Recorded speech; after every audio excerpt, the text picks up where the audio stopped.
Chapter 8. Burning Bridges. The circle of travelers watched as the doctor paced in front of them. Dusk was falling once more, and Jan was lighting the bonfire, applying his burning hands to strategic pieces of wood. Asa told the doctor of her conversation with Trench, and how she'd return with Kathleen, only to find the Time Lord at the camp. Now he was pacing, considering. It was as if he was reluctant to tell them anything, but found he had to. He was just working out what was okay to say. Ace frowned. What detail was he trying to hide? "I need your help."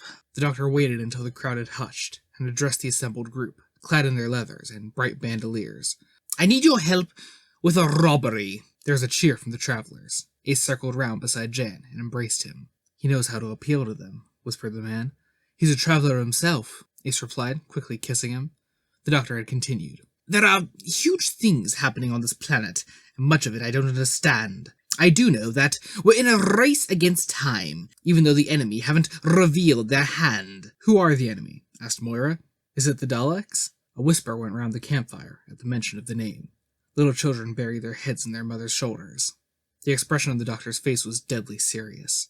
The name meant all that and more to him. "No, not this time. But it could be worse." "Ah, what's worse?" called out a traveler. "What's worse?" The doctor walked over to where the man was sitting. "There are things in this universe that even the Daleks fear. Terrible things that use what we are, make it into something evil." His gaze flicked over the crowd, and Ace got the impression that he was looking for something, and missing it. "Things that play the most devious games. You can fight a Dalek, exterminate it. There are few ways to fight what's inside your neighbor, or inside you." He paused, as if thinking twice about what he was going to say. "What you all met in pewter space was just a hint of their power, but there's still time to bring the enemy out into the open. Time to fight them in a normal way." "What are we going to do?" asked Jan. "Raid the vacuum church?" There was a general murmur of assent. "No. We're going to raid somewhere else. I need a computer operator and 5 bodyguards." "4!" shouted Ace. The doctor turned and grinned. "As well as you," he murmured shyly. "It's still 4, called Jan. "She's worth 2 women." It's just as well, Ace thought. She was replacing at least one. She looked up to see that Roche's eyes were upon her again. Night over Joycetown. A few farmers wandered out of inns, and late traders were folding down their stalls. A light shone in the tower of the vacuum church, as it always did. Cold breezes swept in from over the fields, making the last drinkers shiver as they headed for their horses. A party of armed travelers crouched behind the wall of the market square. They had tethered their mounts outside the town and climbed the walls, rather than sneak past the guards at the gate. "It's late enough," the doctor whispered. "Are you sure there's no alternative?" Roche asked, checking her blaster. "We've a bad enough public image in this town." "Talent borrows, and genius steals," Jan told her. Roche had been sticking by the doctor's side since they left camp, asking the Time Lord about his life and adventures. If she was trying to make Jan jealous, she wasn't succeeding. "But what's the point of robbery if nothing is worth taking?" Ace grinned. She had a traveler bandolier containing a variety of weapons slung over one shoulder. The doctor pondered the quote. "Shakespeare?" "Adamant." "Ah." The rest of the party comprised Kathleen, Moira, and a young boy called Alec, who was, so Jan said, the best computer hacker in the camp now that Christopher was gone. "Shall we go?" The doctor motioned them out of their hiding place, and the group scampered through the darkened township, towards the tall tower of the library. The doctor and Ace got there first, the Time Lord quickly tapping in the entry codes of the door. The travelers followed them up the steps, glancing around for signs of pursuit. Shepherding everyone in, Ace took the opportunity to whisper to the doctor. "If this turns into a firefight, make sure Jan's at the back." "Why?" "Because I don't want him getting hurt." "He'd say the same about you." "Yeah, but I'm better at this than he is." The doctor frowned. "People get hurt all the time. It's not up to me." Ace gave him an edgy glance before she ducked inside the building. "Sometimes it is," she whispered. The vast shelves of books towered over the doctor's party as they crept along the aisles of the library. Ace was looking around. The place seemed so much more foreign at night. They must have been cool aliens, not the sort of bunch that went about invading other people's planets. Or maybe they were. They just didn't talk about it in their architecture. Like, what does the grave say about the guy in it? "Here lies Ace. Had a life. Hope you heard about it." Nah, she'd want a statue, a bazooka on her shoulder, a grin on her face, and a teenage fan club trying to look up her skirt. She stopped herself and glanced at Jan, who was looking around the hall in tense interest. She never used to think about death. "Which way?" Moira asked the doctor. never taking her eyes off the narrow avenues between the racks. She was carrying her Dalek gun, attached to a power pack. "Follow me." The doctor pointed his umbrella. "Two of you, stay back here as lookouts." Moira picked out Rosha and Jan, much to Ace's relief. The remaining 5 stealthily made their way to an office at the back of the library, through the windows of which Ace could see a small computer terminal on a desk. Kathleen tried the door, and made to kick it in, but the doctor stopped him. "Ace, hairpin." "What would you do without me?" Ace whispered, removing one. "Ever had a companion with short hair?" "No, it's part of the job description." The doctor quickly opened the mechanical lock, and the team hurried inside. Moira and Kathleen took positions by the door. Alec fixed his fingers against each other, and turned the terminal on.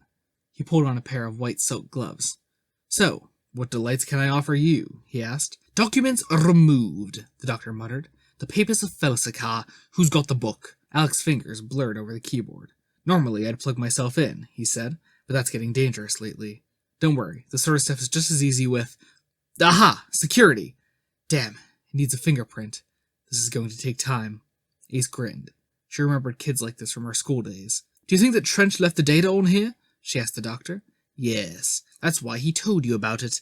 It was the best way he could do it. If he felt he was being observed, he's probably been doing his best to sneak past." He checked himself.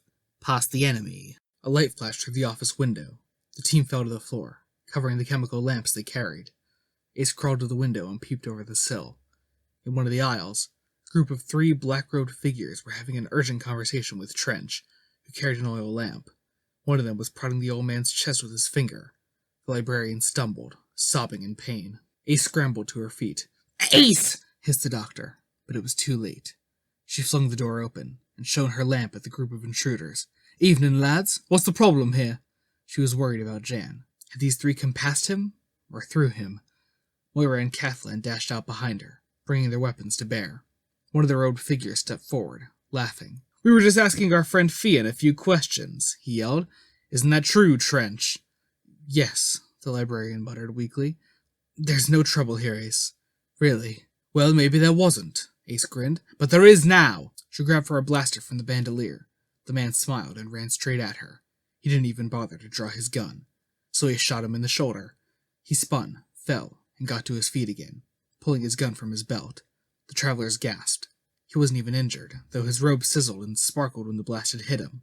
The 2 other figures watched, nodding, as if they were pleasantly surprised by his demonstration of invulnerability. Shots from the man began to blaze into the office space, slicing through the glass.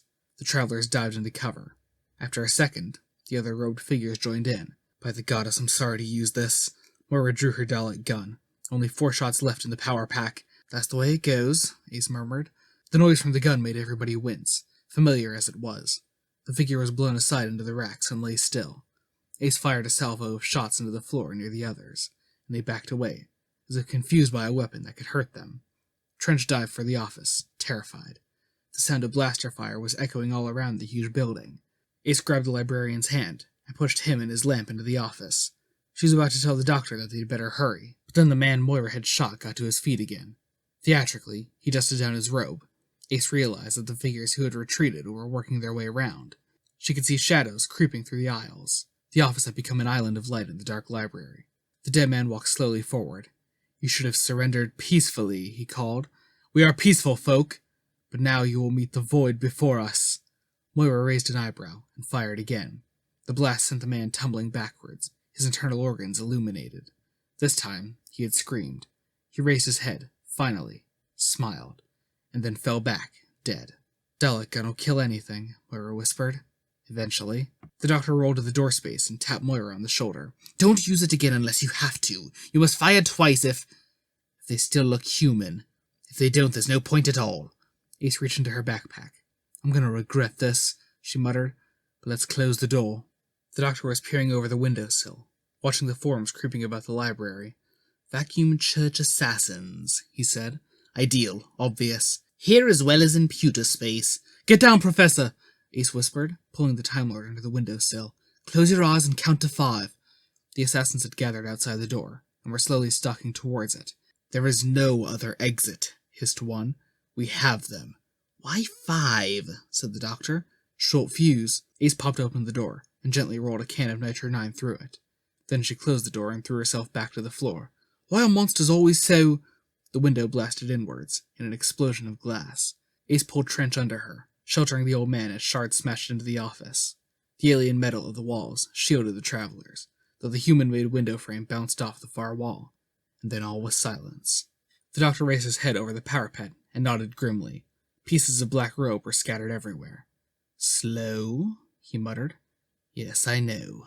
Useful, isn't it?" Trench was fighting his way upright, crying out. Ace tried to calm him, but he shrugged her aside, diving on the computer. "I only have seconds," he shouted, jamming his fingerprint onto a sensor pad. "They thought I'd destroyed the book, but they were wrong." A file sprang onto the screen at the touch of Trench's frantic fingers. "The Papers of Felsicar, MSS lent by Gov Remit to Professor Bernice Summerfield."